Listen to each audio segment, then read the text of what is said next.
man e wo ho nyina me say ababa bi wo campus say ye na wo de maame unko te Pentecost ti asa won se mu chinchin ko ka che Pentecost so for no yi wa wo de so wa wo de a ka te kuna be ka sando ka ho bra awodi no ne maame na na me nego awodi no na me jonso go awodi oba onim se daachi ne ban ba be ware enya ni papa so konya no onipa oye adwuma sika won nse na wakọ ware ababa a oni awodi na wote Pentecost wo na nwa kwa sori abompai echi na nipa no woko doctor se obeyeye asori so onyame beye now onyame beye ni ho enti mamu pa memo won bo ma me asum ni akoji awodi no na wa because ma je nkrofo bira awodi ama won ababa be fitogo okuta kai owo ba ko wo biom everybody ka ho mame da ho oda hwana ne papa be to ntuma golden to no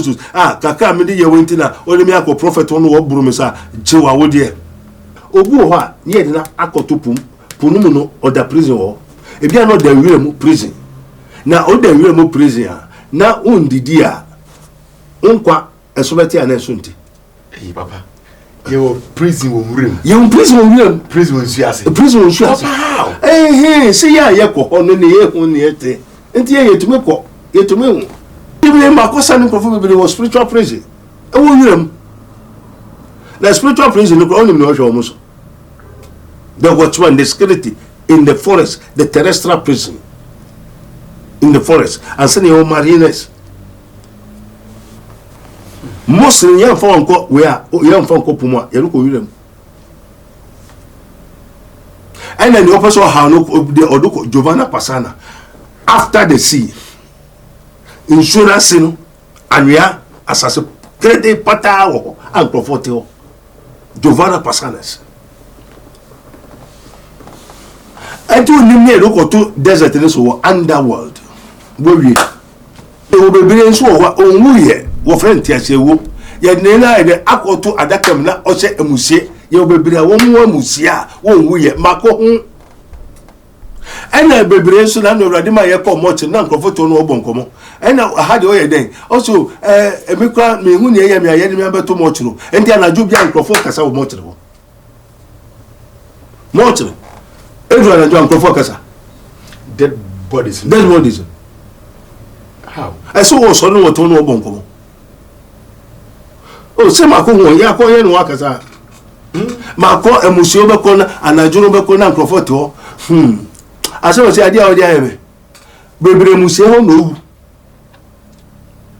emusio ho eno e ho no ku how o te ho sa because won see no so on to me mpie enti o to komodi na enti o bo so be so obi o be so dai mo fa ntum tim o be so da obi a wawu na fe na wawu be so bia o be so da na obi a wawu won see no na fe na wawu a o ma be na eye na hu se emusie no o ho no e fe na o ba be wu emusie eye obi o wani wa ko gina ho te se na Yesu ko Lazarus so hu na wo se Lazarus wawu Yesu so o ye ne o hu ye anamebwa and also be MP, send on Yamino number identity. And talk when Lazarus de la ho.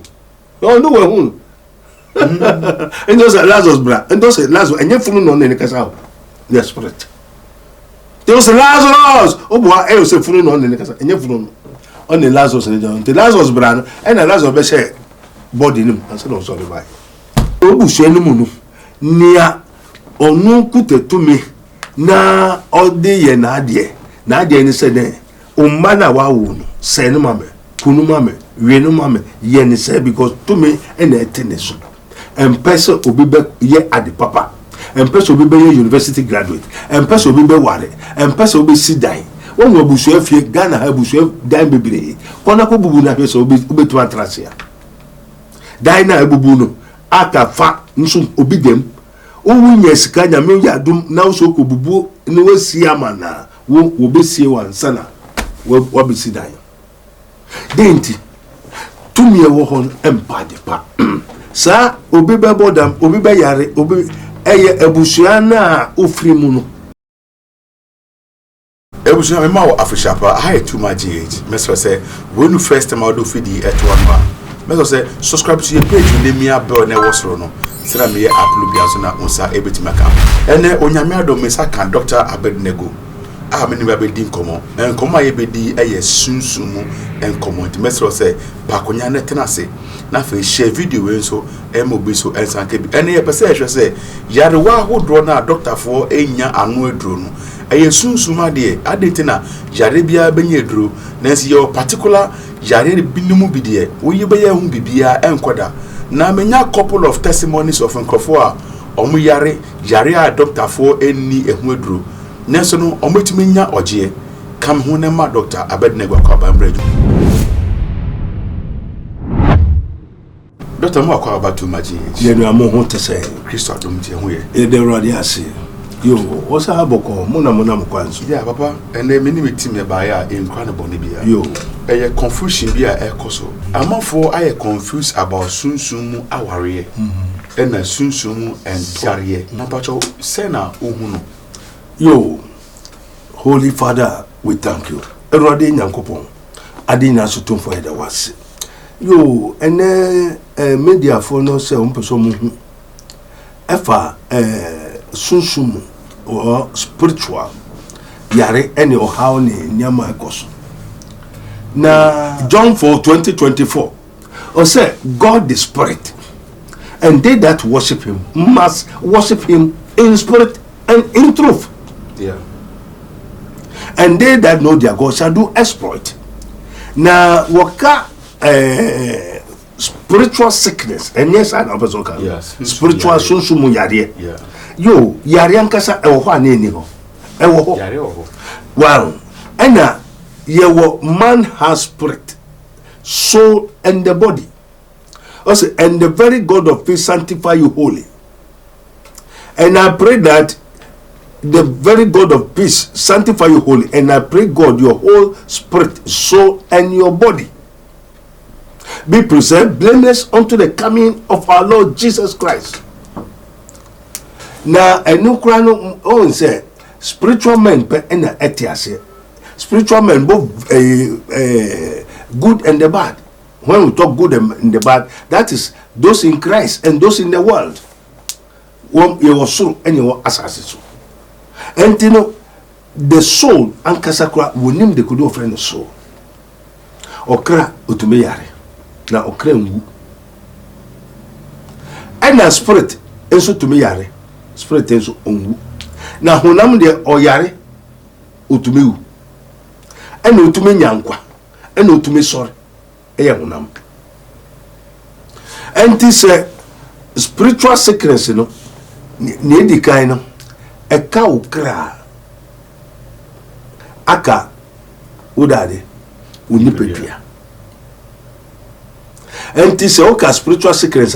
Now you are talking about anything that is troubling, worrying your souls.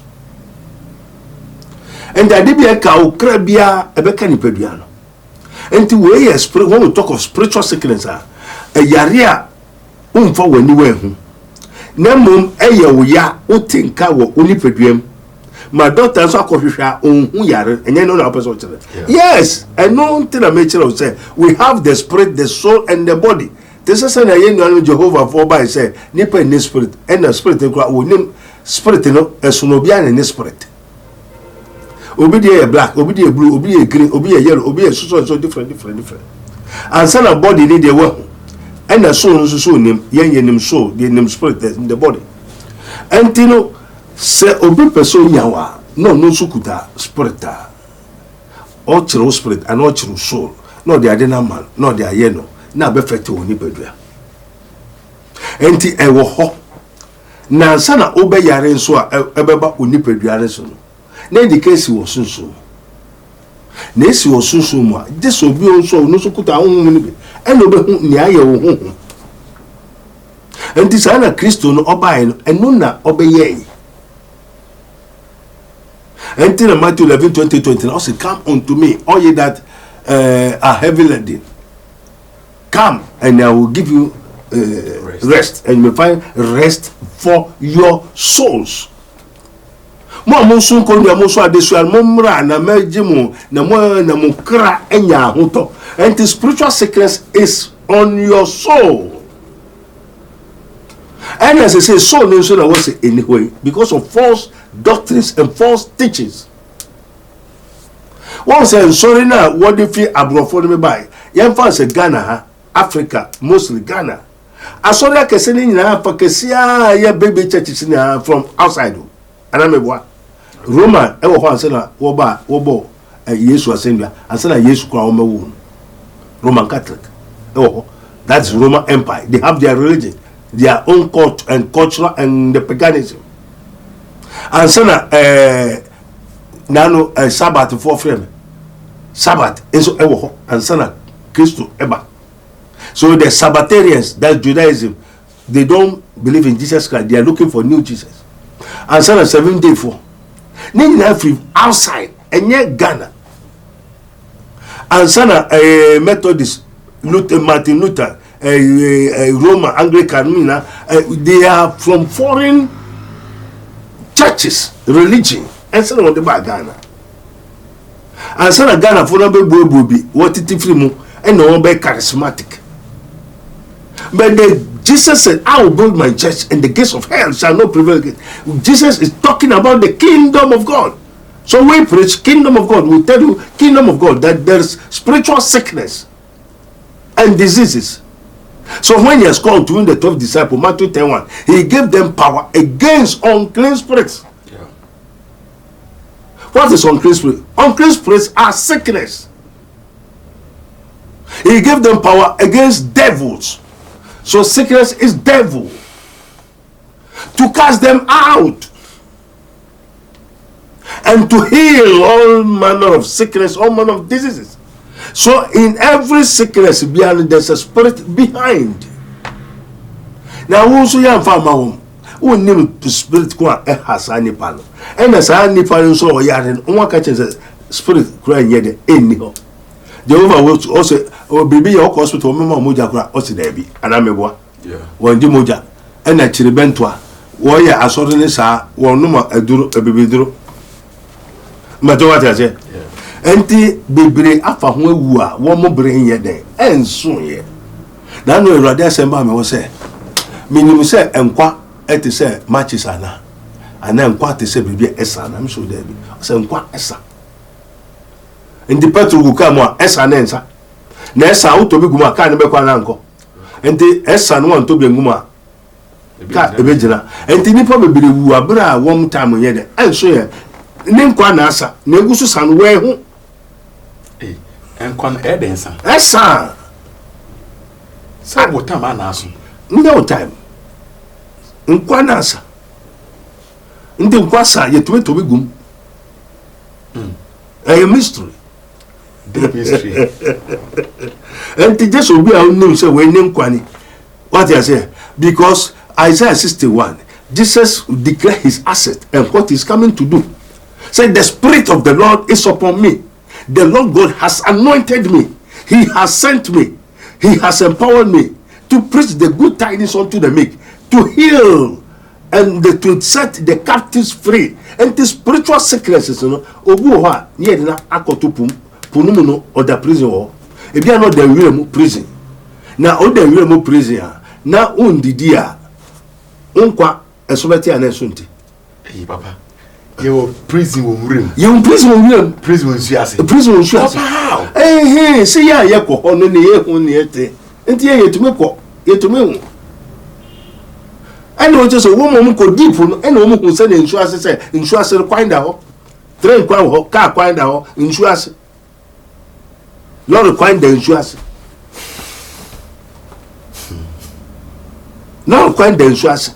Train kwanda ho enti train wen sunu ma oni mabi okọ kwanda ho nkrofo dan so ho ti ka ni ko enam nsu na se MP won bia dan because Lord kwan ho enti nkrofo bebre da wi mu a wo da prison na sa ni pa no ya chichire no other prison ondidi enti ni pa obefo no mfon bibi be na no ombenye sinti odi ho na ondidi a ne nkwa se ebe esobeti obede and you uncle Fubria and only Isaiah 61 it's a mystery. Yet the amame in a mature to set the captives free.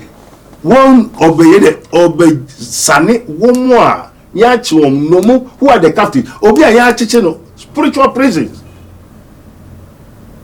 until we makosa ni profo be was spiritual prison e wo yirem the spiritual prison no only no show almost the watchman the security in the forest the terrestrial prison in the forest and send your marines mostly yan fa onko we a yan fa onko puma ye ko yirem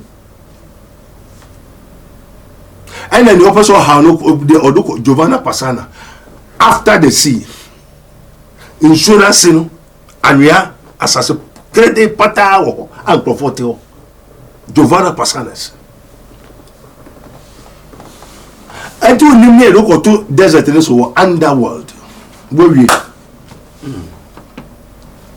and then you be so wa onwu ye wo friend ti ase wo ye ne na ye akoto adakam na o se emusie ye obebire wo mu emusie a wo onwu ye mako hu ena bebire so na no rade ma ye ko moch na nkrofo no obonkomo ena ha de o ye den also emikwa me hu ne ye me aye ne me abeto moch no enti anajo bia nkrofo kasa wo moch no moch edu anajo nkrofo kasa dead bodies how eso wo so no to no obonkomo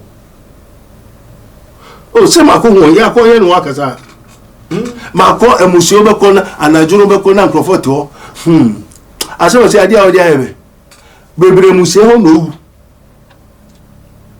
emusie ho eno e ho no ku how o ti ho sa because won sie no so on to me mpie enti o to komodi na enti o bomu so be so obi o be so dai mo fa ntum tim o be so da obi a wewu na efe na wewu be so bia o be so dai na obi a wewu won sie no na efe na wewu a o ma be na eye na hu se emusie no o ho no efe no ba be wu emusie papa na jichirima yo because doctor fa confirm say enipa we yewu anything na ebusanfo esie no yo babet masunda 1 year later 2 years later say afa na nipa ne wu aye ko sie no mo enti be kwa na rade ye kwa no de me kire so me so mu yo ena we no to ena we ese ena we twitwa obi ena obu ha na ye accident otofuwu yeah enti no ye be ko na che doctor na ehun se wo ena nkrofo na ehun se but sunsum no onwu ye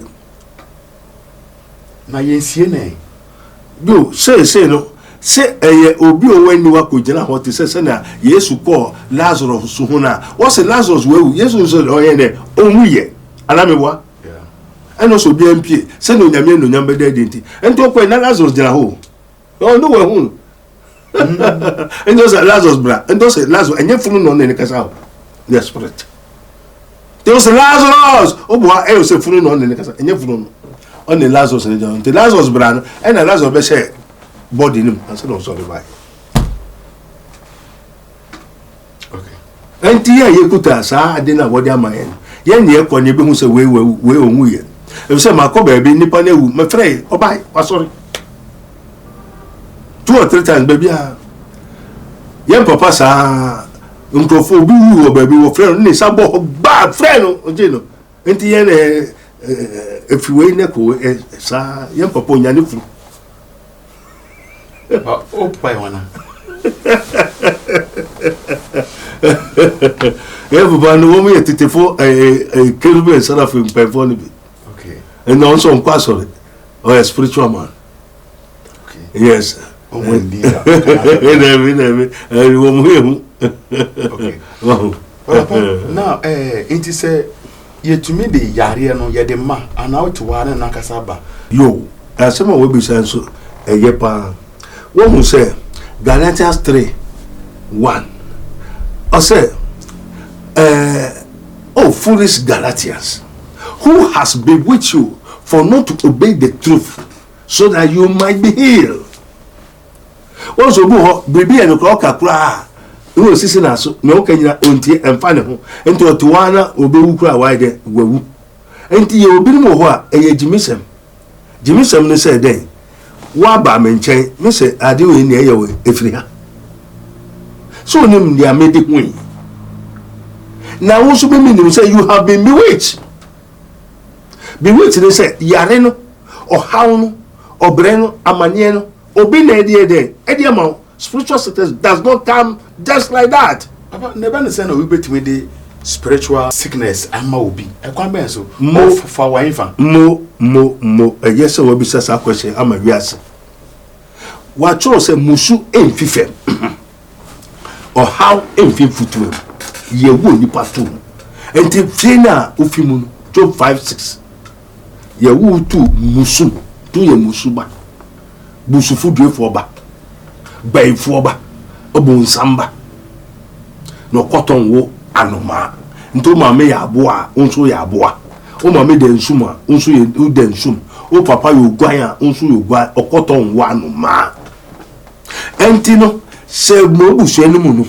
Nia onu kutetumi na ode ye na ade ni se den o mana wa wo no se no mame kunu mame we no mame ye ni se because to me na etene so empese obi be ye ade papa empese obi be ye university graduate empese obi be ware empese obi sidan won wo busu afie Ghana ha busu dan bebere kona ko bubu na pese obi tu atrasia dan na bubu no aka fa nso obi dem owunya sika nyame ya dum na so ko bubu ne wasi amana wo besie wansana wo besi dan denti tumi e wo hon empade pa enti no se we ba ana akrafo kwa na wo mu ye musu akrafo wo ye musu kra se hwe ene bi nso a na enya akrafo na mum o maame o papa wa ko join ko se de wo Bible no mu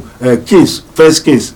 Also na maame mienu bi okomu si ena obako ka so me ban be ban ye kumowe na ne following week no so do ba ne ye kumawe ena ba me ne jeso wo kumu ne ba ne wiwie no ena odo ne ba ko shekenta so na okata so o ba ne wo se me niba sa na eti ku o maame ko join ko o papa ko join ko wa sori mu brekete ku biara guasu ku emeku o ni na o ye ko join bi due na o ye ko join media on fa ne ban se won ko kum no wo be ma wo ni kunu e no be kum ha sacrifice na we nya bia yes say by force wo be kun na nkasa na o de ne mako antino musu fifem ne se yare fifem no na o how fifem na ye wo fi abusu enu no ade na ye won efi abusu nti abo be ka wa efri won tumem anti Matthew 10:34-35 o se na wo fie for sa na Yesu Kristo kai na wo fie for beye watamfo mara Yesu be ba na som wo religion different what is that sem abakona sem enim sunsum sem no na mo wonim hohom sem. There's difference between sum and a home. And the Yesu Kristo ode home sem ne bai. Na say Yesu Kristo de home be ba no. Na sum ewo. Anti esono sum kronkron and esono home kronkron. Yes, anti sum bia sum. And a home ono ne kronkron. Home kronkron. The nation near home. The sun a different home. And the baby are sorry, she say. At Nimushi. Aladura will if in Nigeria, any other countries in Ebayo.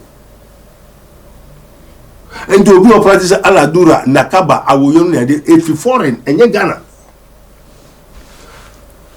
Church of Latter Day Saint in foreign churches. And fire to Roman Anglican. We don't know the foundation of the churches to learn the difference between the spirit and the shadows, the spirits, the shadows. Sum, ahum. Until you so unya sa de nim na asem be say dum just unya wo mu nya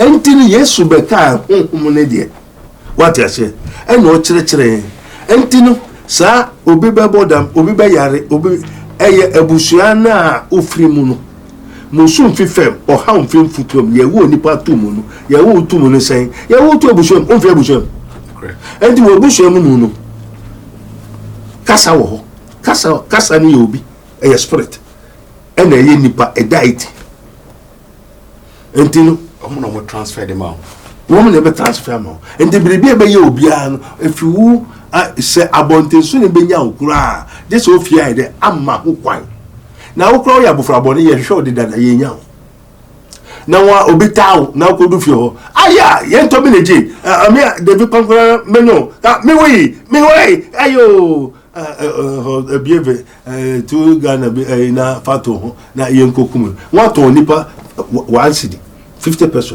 pesos slave trade no send your slave trade see what after nika so sana slave trade is your home okay enti adibi ebetu say your papa o eye boni o efrihimfa efifie be mu ebusia na ofri mu musu Job 5:6 o say musu enfifem curse does not come out from the ground, neither trouble affliction or how obreno enfifem eno hanu mfim futuemu ye wu ye de etu mu nti hu se ye wu tu ebusuemu entu be ye ya efrefa ebusuenu ena hu so bia o star na ye de wu enu se bra be ye na boawo webusuafo no ena webusuafo no so nia o hwe so no mpe adepa enti tema wa ye so be wan ko to be de yare kra to so spiritually awo ye de wunim man e wo nyina me say ababa bi wo campus say ye na wo de maame unko te Pentecost ti asa mo se mu chinchin ko ka che Pentecost so for no yi wa wo de so wa wo de a ka te ku da be ka sando ka ho bra a wo de no ne maame na me nego a wo de no na me jonso go a wo de oba onim se da chi ne ban ba be ware enya ni papa ni papa so konya no onipa oye adwuma sika won nse na wakọ ware ababa a oni awodie na wote Pentecost wo na nwa kwa sori abompai echi na nipa no wako doctor se obeyeye asori so onyame beye now onyame beye ni ho o se fa wakwa sheru adisa fa hoto no so na ono no obeye moti ase. It is written, Jesus said, whatsoever you may ask in my name, I will do it. Oh, Bessamia, Nameye, nature, so Nameye, Una Obeye, no Namaya. Faith without works is faithless. Until the old teaching was as near teaching was solo. You don't have all these mysteries. The old teaching was as soon as teaching. Until my mopa, Memon, Boma, Miasum, Niakoja, Wodiano, never home because my jail will perform without Wodiamo. Through Christ, which strengthens me. I'm not going to Togo. I'll put a kai. Or who back on Rubium. Everybody count, Mammy, Dao, or the one that never probably two into my golden tonuses. Kaka, Midi, your winter, or the miracle prophet on what Brumisa, Jewa Wodia. I did say, Papa, the phrase, I found a mock on and who you ran what Togo. Come on, Togo, catch up, Papa said, Odanasi. Na chile ombo ni mpabo na ye wakwantina me chile okoba ya pain twice wa wo ntafo sisi ya obi so to se hwini yo asema wo kan de me dwene ho a me nti ase yo se obi eba na onigu akwara na awudim so all man ban enwoda yo this is wickedness. Yes, this is how it is for Satan. Never they believe because all can some way me as a part with the can only warn him the organ. Yo, yampa, also in Shranen, oh, ya, what yedi. And in the kingdom of God, in yes, you be one sound, and no difference are ever we are sending yes or no. Yes, you say, make a assassin or some termpo and a moon. Nasa me cocasso or some termo, mobile there. We have according to the earth, according to the word of God. According to spiritual, according to spiritopatibus, Rabboni spiritual research into statologies, Rabboni supernatural intervention, and sana yewo ele hade barim who say yewo the realms, you know, also God created the heaven and the heaven and heavens. Yeah. Heavens. And send your earth. And you know, near yehu near yati. One will say, Obonsam by Riasino. Obonsam. Also, he that committed sin is of the devil. For the devil committed sin from the beginning. For this purpose, the Son of God was manifested, that he might destroy the works of the devil. Obonsam njuman ebini se ne mame nya abeya esa nkonfa ye ka na onfa ye rope na nkrofo ntremu no me kiro me kuro na okugwa la so de bo be de wa oso me behwe o behwe de o se me nana ne o nana me nya o nana so small ware metwam they don't know their God what exploit. You will fear be what horses here. Sa spirit of one. You only part one day. Only Niabe, no Nimium, and tis a unya strong of from the beginning. Yea, Nananum, Okua, or Pomfanochin, Yen, Nananum, Okua, Kuguabisa, a baby, or Cotto Busha, Yen, a bush of floor will name it, make minimum, once will name it. Okugwa okoto ebusua ye nananu no kwa no koto no gold and antique to so koto gold and antique to so koto, and by this time they become millionaires in the world. But I don't know who chiro no one ko woni so munana won nua bi ewa what you say and sa tumi no da asem a wo behwe na wo behwe den menya wonana metwam. You know that one say na me could have meso say. Enti me kire o me fie busuam. Ene ye busua no nia me wo ho no minim no power them. Ana ne odi ye nkrofo no me fra abudua no wo mra ne yi mu mfrim. Na ye ma Kristo mbom ho ba wo so mma. Na ye so wo pe na wo mpe. Musu fifem o han fifutum. Wo wo nipa to mu.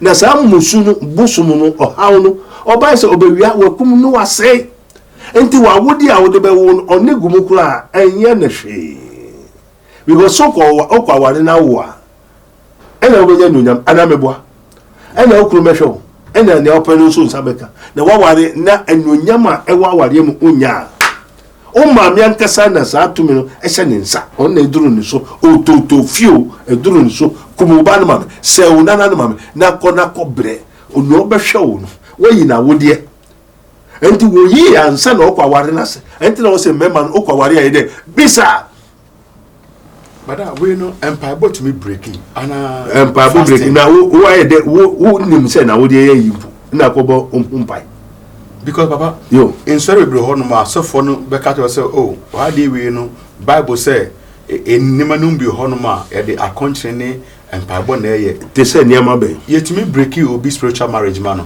na so be call different church na ya sanka de say ade ne wo ho we want to catch us we breaking asofo na na mo kan and be say wo hu say na wo de ye ana so ti asori dem o compaibo o ko hospital yes on the cruise wo ho till so ba ha irade da asema yeah we find the cause and the source of the phenomenon before we find the solution for it. Anya just where onyamese obompa na akonchi ahobeto akonchi o hospital anti Raboni spiritual research and divine medical laboratory we search also sick we say yes what the home some nearby you also we hwehwa obede obehu obomu ebebio obisa wodema ne yamfa ma obede hu beye na edu ochi meso mo beye ni bi ba be de ne onkonkro anti be me de na aka kire me ana pass mako bi sa ode na say am pass ha no ye o enti enya ube bo akonto ube akonto ye unya betu unni spirit a ube bre Papa, me that's a pass on your grandma. Me person do final word to Jamai. We do say young company and some brand here to us because they are mysteries of mysteries. Yes. You everybody Yakupo Yeda was and Ranula for Muliti, this is his minister of Christ and the dispenser of the mystery of the kingdom of God. As it is written, ye may know the truth, and the truth shall set you free. Me pacho sending so. Say nano me research. Mkofo aba. One thing I say, they don't know the difference between the word of God and the scripture. Before the what? The book of life. The book of life. Yewo Biblos. Asana yewo the word of God. Obebi sasa no senior way. Mwako Bible school, Holy Trinity Bible school. You don't know the difference between the word of God and the scripture. Isaiah 34, 16, 17. Also what? Read ye the book of the Lord. So the Bible, the Lord have let us to know that the Bible is the book of the Lord. Revelation 22 shows that the Bible is the book of the Lord. And it is the scripture. Before we have the book of life, and only a friend, the throne of God, that is the book of life. What I say? And suddenly revelations. And you know, they don't know. Only paraba, only the question, only just on there, one tear say, because when that mystery, it has not been given unto them. And sorry, how come this? I will suffer on. So say, baby, say, we are Christopher. A Christopher, so you are Christo. A Christopher, for the sons of God, because Jesus is the sons of God. You understand? Peter beside Jesus beside who do you think I am? And the people say who I am. Some say prophet, some say thou art Christ, the Son of the living God. What they say? Who is Christ? Jesus Christ is the Son of the living God. And you know, Oba aha enya menchen waba Jesus Christ, the Son of the living God, and He is the Rock of Ages. Actually, in Samom, Rabboni Spiritual Research and Divine Medical Laboratory. Then soon spiritual, both spiritual, material, and mentally. What I say, soon an image or a shadow of any entity. And so you Spirit of the Lord, which is the Holy Spirit. That is God Himself.